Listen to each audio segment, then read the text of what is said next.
What's up, y'all? I fight with FLOWTOX out here running on the southwest side of Chicago. 2 episodes ago, I was recalling the first night I ever spent in Chicago, having almost been caught in an apartment fire, being taken down to Beverly, Southside Irish Parade, running into peeps from high school randomly. I don't really remember where I slept that night. Pretty sure I slept at my buddy Ellen's cousin's apartment again, but I don't remember. And then the next day, my second day in Chicago, Ellen took me downtown to the Loop, where I was going to be staying with my brother, who was a freshman at the Art Institute. At the time, he was in the hostel next to the Gene Siskel Theater, across from the Chicago Theater right there.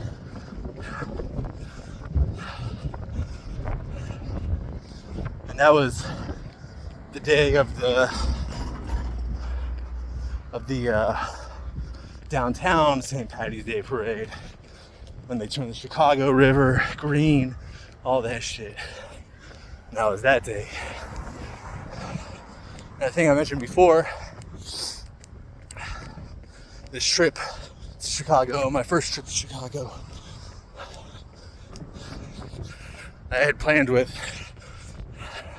a buddy of mine and his girlfriend, a buddy I used to play music with in high school. We had a band together called the Wankers. My buddy Parker and his girlfriend Melissa, who was my ex-girlfriend, but it was all under the bridge at that point. So when I got downtown that Saturday, downtown was drunk. Downtown was straight up drunk. And I had plans to meet up with my brother and Parker and Melissa and Melissa's brother, Dylan, all of these people were from Phoenix. Dylan, Melissa's brother, had been living in Chicago for 2 years. And Dylan was living with another guy from Phoenix, Dustin, who I'd also played music with back in high school. So pretty much I called up Parker. I was at the hostel right there on State and fucking Lake. Called them up. They're like, we're at the Panera Bread on Randolph and State. I don't know if you guys remember that Panera Bread right there on Randolph next to that other theater. There's I'm gonna be saying 5 different theater names right now because there's just theaters galore right there in that intersection. But there was a 2-story Panera Bread. They're like, we're over here, come meet us. So I was just walking around the corner, and I'd never been in there before. I'd never been in a fucking 2-story Panera Bread before. And you guys know what happens. There's peeps just hanging out, smoking drugs in the bathroom, drinking, just chilling inside for the day. My buddies, Dylan, Parker and Melissa, seems like they had just met up with Dylan, but Dylan had been out for the parade all day and he was drunk. He had a 3/4 finished 40 of Mickey's that he was drinking, and he said it was his 3rd one. He was drunk. And so, met up with them. Eventually Dylan, he dropped his 40 in the Panera, and the 40 shattered everywhere. Beer was just everywhere. So we just got up and left. And Dylan he was gone. And we were pretty much in management mode. I hadn't even had a drink.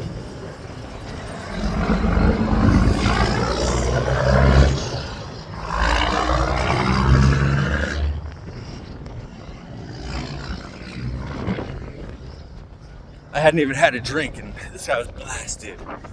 So he was living up in Logan Square. Again, this is 2007. So this is before Logan Square was sort of what Logan Square is today. It was still hipsterville instead of yupsterville, I guess. But so we hop on the blue line and it's fucking packed. You know, St. Patty's Day parade, Chicago, packed. We fucking waited like 30-40 minutes for the train just to get on the train. And when we got on, it was packed like sardines. So we're there, we get on the train, and we're right there. We're next to the opening doors. We're like, we couldn't really get much further into the cart. So we're standing there by the doors, talking, saying our shit and stuff, catching up. I'd been out of high school for 2 years, dropped out of college, traveling with my buddies, meeting up with buddies who had already moved away, just exploring. First time on CTA, really. It was my first time on the CTA ever. First time ever on the CTA, riding the blue line to California. Fucking drunk ass Dylan just blasted.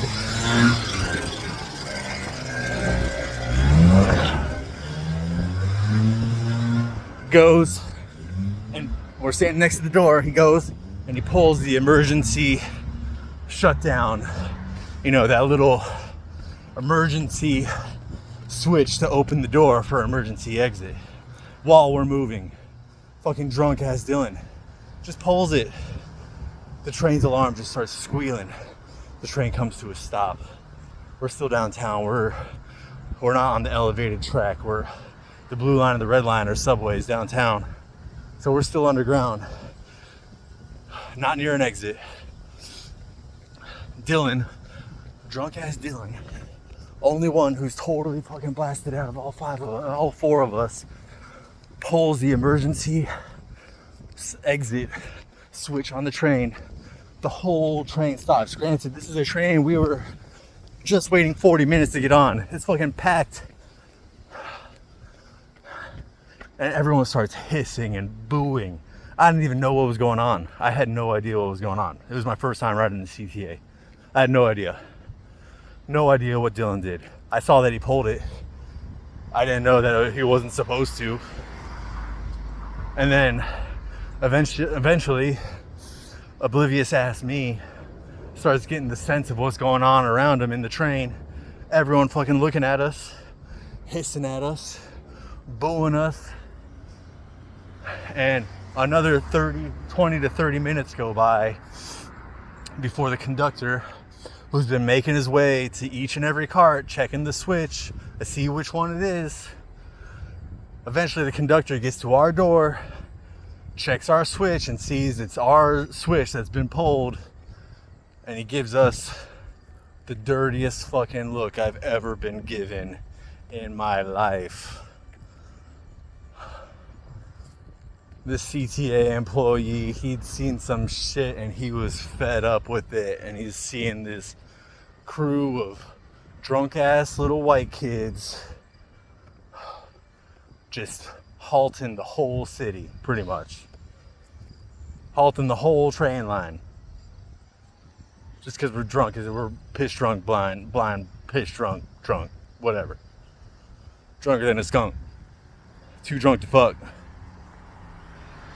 Not even all of us, just Dylan. Fucking Dylan. And Dylan had quite a fucking year. I was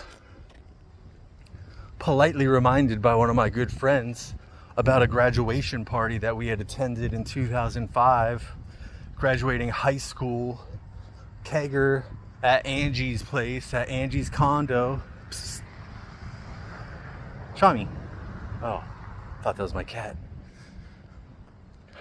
The kegger got broken up by the cops. Whole 5, 6 cop cars outside this fucking condo, arresting 18-year-olds for drunken, under the influence, underage, and whatever.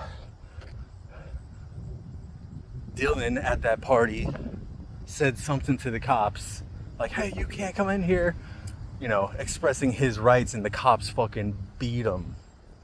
Dylan got his ass beat by the Phoenix PD in Angie's house at 2K5 graduation, high school graduation party.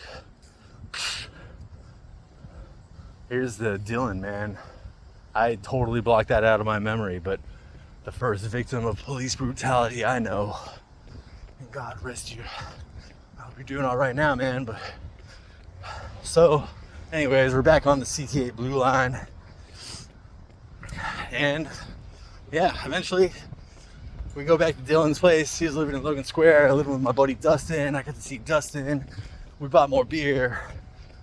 Parker, Dustin, Melissa Quershaw, my brother, and we all just caught up, got drunk, played guitar, listened to music.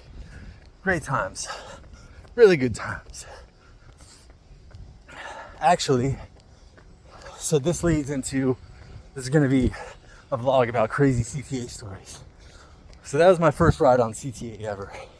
Fucking Dylan pulling the emergency stop on the train. St. Patty's Day, 2007.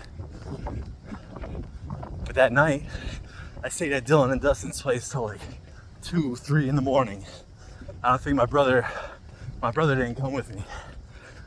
So I was going back to my brother's place downtown.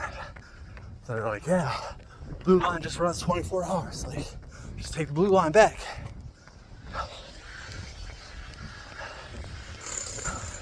At that time, it's 3 or 4 o'clock in the morning. I'm drunk now.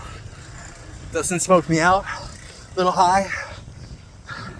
And I get back on the California station, start taking it downtown.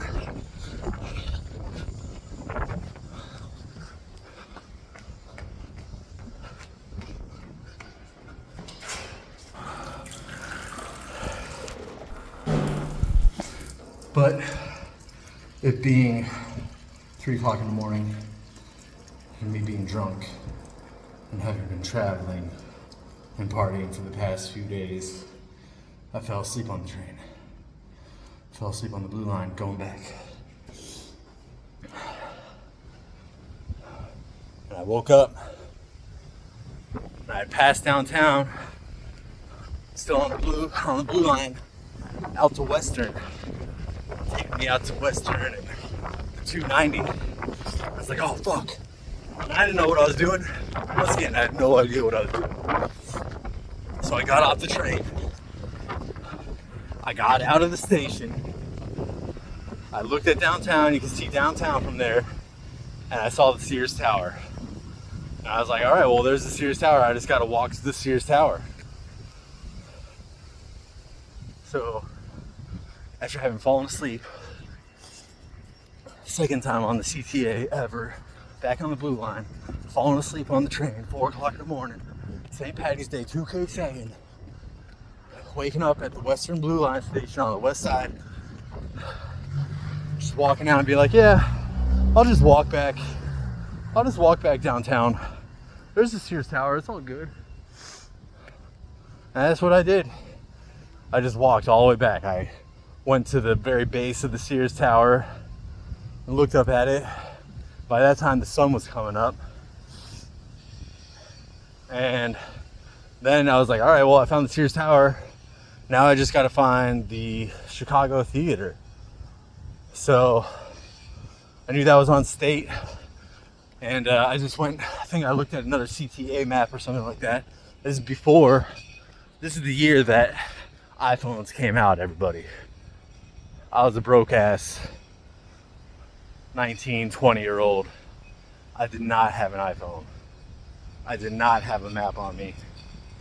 I did not have shit on me. I had a T9 fucking flip phone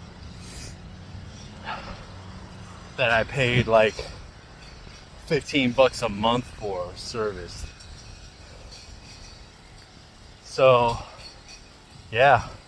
I found the Sears Tower. After that, I think it took me a second it definitely took me a second. I didn't know where the fuck I was. It took me a second to orient myself, and I found a Chicago Theater. Once I knew it was Chicago Theater, was like, all right, well, there's my bro's hostel. So I called him up and he let me in, and I just passed out for the day. And that was the third night I ever spent in Chicago. The first 2 times I'd ever ridden the CTA, fucking, yeah, fell asleep, pulled the emergency stop. Yeah, some other crazy stories. I mean, I've fallen asleep on the CTA several times in the middle of the fucking night, on the red line, on the blue line, on the western bus.